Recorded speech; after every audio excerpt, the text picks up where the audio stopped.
नमस्कार, मी केतकी जोशी। आज अत्यंत एका महत्त्वाच्या विषयावर सुप्रीम कोर्टात सुनावणी होते। अर्थात कोरोनाच्या पार्श्वभूमीवर ही सुनावणी होणार आहे व्हिडिओ कॉन्फरन्सिंगद्वारे। आजची सुनावणी आहे मराठा आरक्षणातल्या वैद्यकीय प्रवेशाच्या आरक्षणाबाबतची ही सुनावणी। मराठा आरक्षणाला स्थगिती मिळू नये अशी मागणी करणार असल्याचं याचिकाकर्ते विनोद पाटील यांनी आधीच सांगितले। आरक्षणाचं प्रकरण 5 न्यायमूर्तींच्या खंडपीठाकडे देण्याची मागणी सुद्धा करणार असल्याचं त्यांनी म्हटलंय। वैद्यकीय शिक्षण घेणाऱ्या विद्यार्थ्यांचं भवितव्य या सुनावणीवर अवलंबून आहे। महाराष्ट्रात सध्या मराठा समाजाला शिक्षणात 12% आणि सरकारी नोकरीत 13% आरक्षण आहे। या आरक्षणामुळे राज्यातली एकूण आरक्षण 50%च्या वर जात आहे आणि त्यामुळे हे आरक्षण रद्द करण्याची मागणी याचिकाकर्त्यांनी केली आहे। महाराष्ट्र सरकारनं हा खटला लढवण्यासाठी आधी मुकुल रोहतगी आणि परमजीत सिंग पटवालिया यांची नियुक्ती याच्या पूर्वीच केलेली आहे आणि आता त्यांच्यासोबतच ज्येष्ठ वकील कपिल सिब्बल हे देखील मराठा आरक्षणाची बाजू सुप्रीम कोर्टात मांडणार आहे। सगळ्यांचंच लक्ष या सुनावणीकडे लागले। गेल्या आठवड्यात जेव्हा ही सुनावणी झाली होती त्यावेळेलाच असं सांगितलं होतं की 3 सदस्यीय खंडपीठानं असं सांगितलं होतं की तुमच्या जे काही म्हणणं आहे, ज्या काही मागण्या आहेत ते सगळं तुम्ही लेखी लिहून द्या। व्हिडिओ कॉन्फरन्सिंगद्वारे ही सुनावणी होऊ नये असं देखील एक बोललं जात आहे, एक मागणी होतीये, कारण जी कागदपत्र आहेत ती सादर करणं अवघड आहे असं देखील एक यातून मत व्यक्त होत होतं। पण वैद्यकीय शिक्षण घेणाऱ्या विद्यार्थ्यांचं भवितव्य मात्र यावर अवलंबून आहे हे नक्की। आणि आपल्या सोबत आहेत मराठा क्रांती मोर्चाचे समन्वयक दिलीप पाटील। दिलीपजी, स्वागत आहे तुमचं या कार्यक्रमामध्ये। सगळ्यात एक पहिला प्रश्न म्हणजे आजची जी सुनावणी होते सुप्रीम कोर्टात त्याकडून काय अपेक्षा आहे? म्हणजे वैद्यकीय आरक्षणावर ही सुनावणी होणार आहे का व्यापक मराठा आरक्षणावर सुनावणी होण्याची अपेक्षा आहे तुमची? आजची जी सुनावणी आहे ती फक्त आणि फक्त जे वैद्यकीय म्हणजे पीजीचे जे मेडिकल मधले त्यांच्यावर त्यांच्या आरक्षणावर स्टे मागितलाय तेवढ्यापुरतच आजचं लिमिटेड आहे। आज कुठल्याही मराठा आरक्षणाची मेन केस आहे, मेन केसवर कुठल्याही पद्धतीची सुनावणी होणार नाही आहे। माननीय सुप्रीम कोर्टानं यापूर्वीच क्लिअर केलेलं आहे की ज्या व्हिडिओ कॉन्फरन्सिंगद्वारे किंवा या पद्धतीनं मेन आरक्षणाची सुनावणी घेणार नाही। फक्त आणि फक्त जे काही जे आज जे स्टे मागितलेला आहे वैद्यकीय प्रवेशावर तर त्याबद्दलच आज सुनावणी आहे। पाटील सर, आणखी एक महत्त्वाचा प्रश्न म्हणजे तुम्ही असं म्हटलेलं आहे, मराठा क्रांती मोर्चाने हा इशारा सुद्धा दिलाय की जर काही विरोधात गेलं किंवा दगाफटका जर झाला तर आम्ही रस्त्यावर उतरू, कोरोनाचं जरी सगळं सावट असलं तरी मूक मोर्चा काढू, आक्रोश करू असं सांगितलं जातंय। नेमकं काय दगाफटका होण्याची भीती तुम्हाला वाटते? दगाफटका म्हणजे काय की आता जे काही स्टे मागितला जातो, वारंवार स्टे मागितला जातो। यापूर्वी सुप्रीम कोर्टात ज्यावेळी सुनावणी होती गेल्या वर्षी त्यावेळी देखील या लोकांनी परत स्टे मागितलेला पीजीच्याच या विद्यार्थ्यांच्यावर। माननीय सुप्रीम कोर्टाने त्यावेळी स्टे द्यायला नकार दिलेला। आता देखील आता त्यावेळी केसचा निकाल पण लागायचा होता, मराठा आरक्षणाचा निकाल।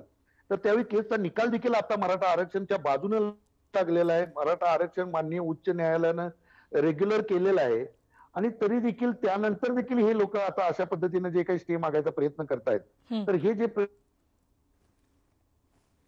मला असं म्हणणं आहे की आज माननीय महाराष्ट्र सरकारने जे काही वकील दिलेले आहेत किंवा जे मराठा समाजाच्या तर्फे जे काही वकील उभारणार आहेत यातनं आम्हाला वाटतं जर का चुकून होणार नाही हे नक्की आम्हाला खात्री आहे, कारण आमचं आरक्षण हे वैध आहे, कायदेशीर आहे, त्यामुळे कुठलाही दगाफटका होईल असं वाटत नाही।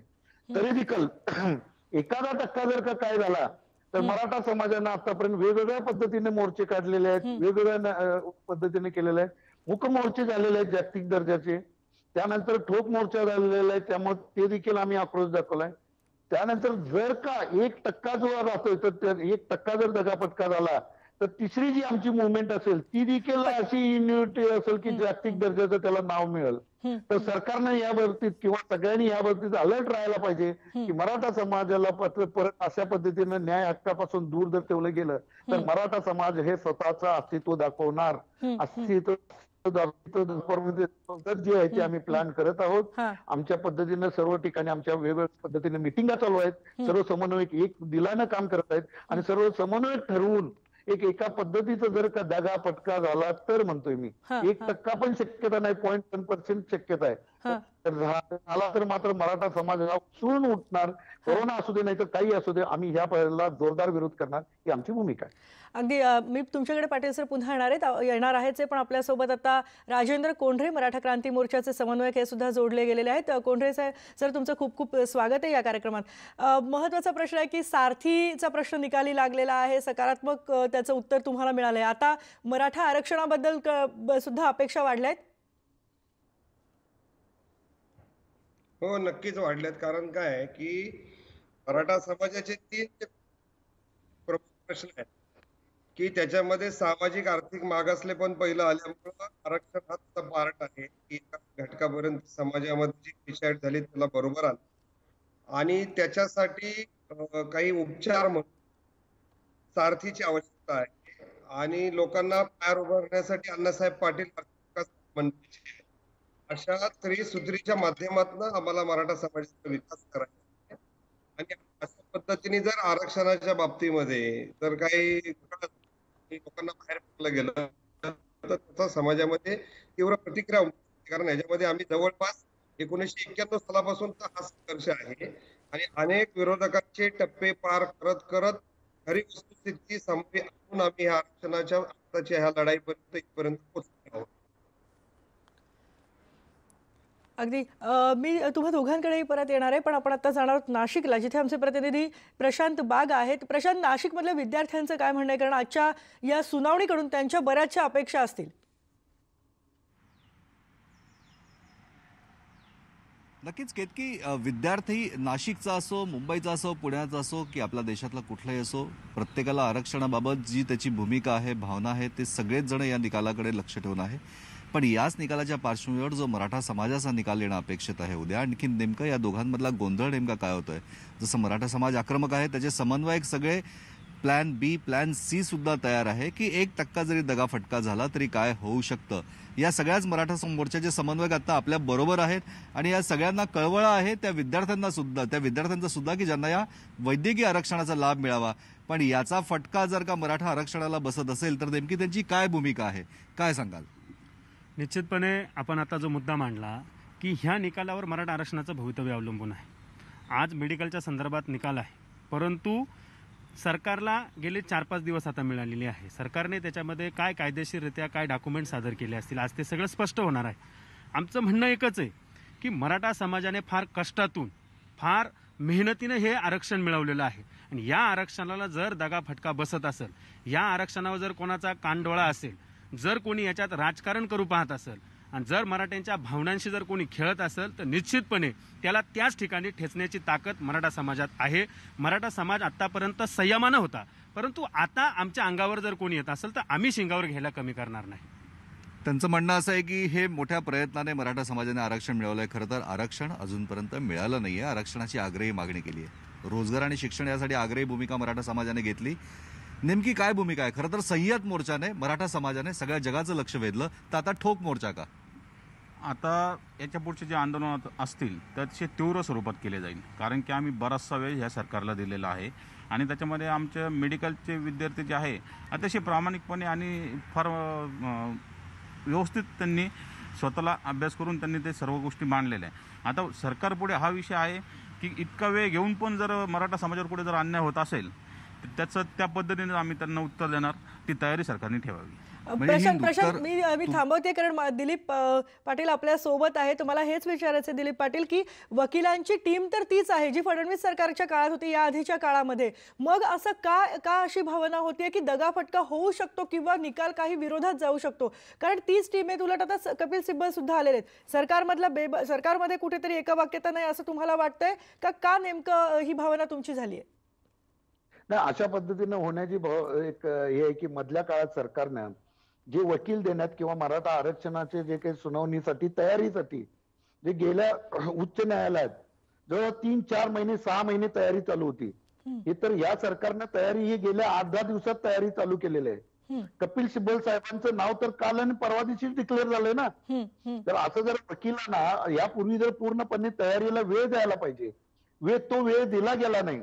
आणि सरकारनं देखील नाही आता जे काही नवीन जुने पटवारी असू देत किंवा आमचे रोजगी साहेब असू देत, यांना यापूर्वीपासून 3-4 महिन्यापासून तयारी करायला पाहिजे, कारण ही याचिका आधीच पडलेली आहे. याचिका येणार हे सरकारला माहित आहे, तरी देखील सरकारने आज वेळ केला किंवा आणि आता ऐन वेळेला सिब्बल साहेबांचं नाव आणलं. त्यामुळे आम्हाला वाटतं की या पद्धतीनं, कारण आम्ही काय राजकारणी लोक नाही आहोत, तर अशा पद्धतीनं जे काही डिले करून वेगवेगळ्या पद्धतीचे जे काम करत आहे सरकार, त्यामुळे आमच्या मनात एक वेगळ्या पद्धतीचं भावना अशा आहे की सरकारच्या मनात काही चुकीची भावना आहे का, म्हणून आम्ही म्हणतोय की सरकार जर का अशा पद्धतीने जर वागत असेल, ऐन वेळेला वकिलांना तयारी न करता सिब्बल साहेब ऐन वेळेला तुम्ही आणता, आणि ते जर का आज जर का कोर्टापुढे उभं राहत असेल, तयारी करायला वेळ द्यायला पाहिजे ना.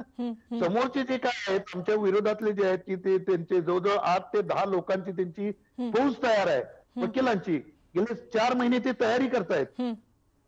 उच्च न्यायालयात देखील त्यांचे वकिलांचे 8 ते 10 लोक मोठे मोठे वकील होते. त्यावेळी मराठा समाजाच्या वतीनं, सरकारच्या वतीनं, मराठा समाजाच्या वतीनं आम्ही मोठ्या प्रमाणात वकील दिलेलं. आम्ही गेले त्यावेळी आम्ही 6-6 महिने तयारी केलेली, सर्व पेपर डॉक्युमेंट सर्व आम्ही कोर्टात सादर केलेलं, आणि मग त्यानंतर आम्ही केस लढलो. आमचं न्याय याला त्यानंतर केस आमच्या बाजूने लागली. सरकार जी तयारी करते, जे काही सरकारतर्फे जे काही अध्यक्ष आहेत, समितीचे जे अध्यक्ष आहेत, त्या अध्यक्षांनी देखील आता ज्यावेळी इशारा दिला त्यानंतर सरकार जागं झालं. अशा पद्धतीचे त्यामुळे आमच्या मनात भावना एक अशी तयार झाली की बाबा सरकार याबद्दल सिरियस.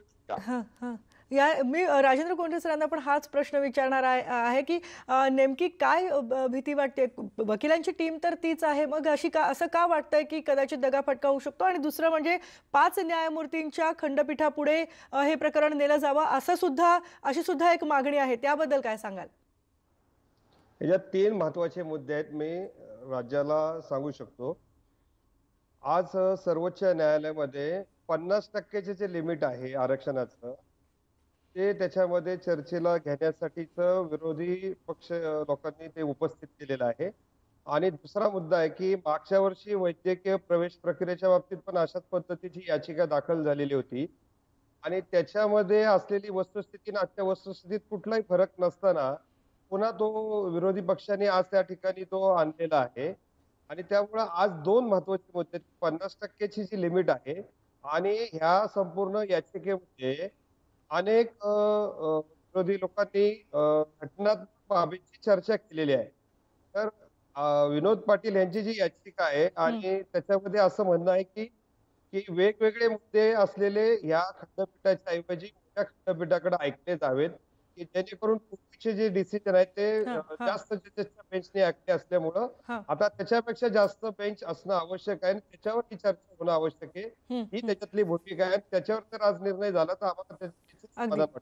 अगदी. मी पुन्हा जाणारे प्रशांत बाग आपल्या सोबत आहेत नाशिकमधून. नाशिक मध्ये प्रशांत, हे सगळेच समन्वय खूप आक्रमक झालेले दिसत आहेत, कारण आजच्या सुनावणीकडनं तर त्यांना अपेक्षा आहे, पण नाही झालं तर खूप मोठ्या संख्येनं रस्त्यावर उतरण्याची सुद्धा त्यांची तयारी दिसते. नेमक्या काय काय एकतर आज अपेक्षा आहेत त्यांच्याकडनं? केतकी, नक्कीच खरं तर मराठा मोर्चाचे सगळे समन्वयक आक्रमक झाले आहे हे म्हणणं तितकंच योग्य आहे. पण त्याचबरोबर 2 महत्त्वाच्या गोष्टी आपल्याला लक्षात घेतल्या पाहिजे की मराठा मोर्चाच्या माध्यमातून जे समन्वयक सगळे महाराष्ट्रामध्ये एकत्र झाले, त्या सगळ्यांनी त्यांचा मुद्दा योग्य पद्धतीने लावून धरला, अत्यंत मुद्देसूद पद्धतीनं त्याची मांडणी केली, बांधणी सुद्धा केली. पण सरकारकडनं दगाफटका नेमका कसा होतोय गणेश, काय सांगाल तुम्हाला? की खरोखर वकिलांची टीम सुद्धा तीच आहे, आता कपिल सिब्बल सुद्धा त्याला जॉईन होत आहे, काय नेमकी भूमिका असेल मराठा मोर्चाची? मराठा मोर्चाची भूमिका हीच असेल की आता सरकारला मोठा वेळ मिळाला होता. मागे सरकार सांगत होतं की आमच्याकडे वेळच नाही, कमी वेळ मिळतोय. आता वेळ मिळालेला आहे. मला असं वाटतं कपिल सिब्बल असो की कुणी असो, आमची मागणी एकच, आमचं आरक्षण आमच्या पदरात पडलं पाहिजे. जर सरकारने त्या ठिकाणी वेळ काढूपणा केला आणि जर आमच्या आरक्षणाकडून दागा फटका झाला तर या सरकारला त्याची किंमत मोजावी लागेल. आज आमच्या मराठा समाजाने संपूर्ण महाराष्ट्रामध्ये मोर्चे काढले ते शांततेत काढले, परंतु याच्या पुढचा मोर्चा हा अतिशय भव्य आणि दिव्य असेल. आणि तो मोर्चा नसेल, तो ठोक मोर्चा असेल. तो ठोक मोर्चा असेल अशा प्रकारचा थेट इशारा दिला जातोय. राजूभाऊ, खरं तर मराठा समाजानं अत्यंत आदर्श घालून दिला योग्य पद्धतीनं आपली मागणी मांडण्याचा, योग्य पद्धतीनं मोर्चा काढण्याचा. प्रश्न असा आहे की जे आरक्षणाचे जे निकष आहेत ते संपूर्ण पूर्ण केले. 4 आयोगाचा अहवाल आहे. जवळपास 37% लोक BPLच्या खाली जीवन जगतायत. 62% मराठा समाजाचे लोक अल्पभूधारक आहेत. ही सर्व परिस्थिती असताना जर आरक्षण मिळत नसेल तर या पलीकडे दुसरा पर्याय काय, हाच खरा समाजासमोरचा प्रश्न आहे. आरक्षण ही गरज आहे. आज शेतकऱ्यांच्या आत्महत्या असतील, विद्यार्थ्यांचा शिक्षणाचा प्रश्न असेल, हे मराठा समाजाचे अतिशय तीव्र झालेले प्रश्न आहेत आणि याचं उत्तर हे आरक्षणाच्या रूपाने मिळावं ही समाजाची भावना आहे. नक्कीच ही समाजाची भावना बोलकी आहे, चांगली आहे, पण रोजगार आणि शिक्षण यासाठी आग्रही भूमिका असेल मराठा मोर्चा. आज समन्वयक म्हणून कोणत्या भूमिकेत जाण्याची शक्यता आहे? सध्या सरकारने जो पाठपुरावठा केलेला आहे तो योग्यच म्हणता येईल आत्तापर्यंत तरी. पण जर सरकारने जर यात कुठे दगाफटका करण्याचा म्हणजे प्रयत्न केलाच तर मराठा क्रांती मोर्चाचं रूपांतर आता ठोक मोर्चात होणार आहे, याचं सरकारने नक्कीच आपल्याला म्हणता येईल की नक्कीच. म्हणजे आपण बघतोय की मराठा मोर्चाच्या समन्वयकांमध्ये कुठेतरी सरकारबद्दल आश्वासक भूमिका सुद्धा आहे, कुठेतरी असं वाटतंय की सरकारकडनं दगाफटका सुद्धा होऊ शकतो, कारण मिळालेल्या वेळेचा योग्य उपयोग सरकारच्या माध्यमातून मुद्दे मांडणीसाठी करण्यात आला नाही, हा त्यांचा तीव्र आक्षेप आहे. म्हणूनच भावना अत्यंत आक्रमक आहे. अगदी प्रशांत, तुझ्याकडे पुन्हा येणार आहे आणि राजेंद्र कोंढे आणि दिलीप पाटील हे देखील आपल्या सोबत असणार आहेत याच मुद्द्यावर चर्चेसाठी. पण एक ब्रेक घेऊयात. पहा फक्त न्यूज 18 लोकमत.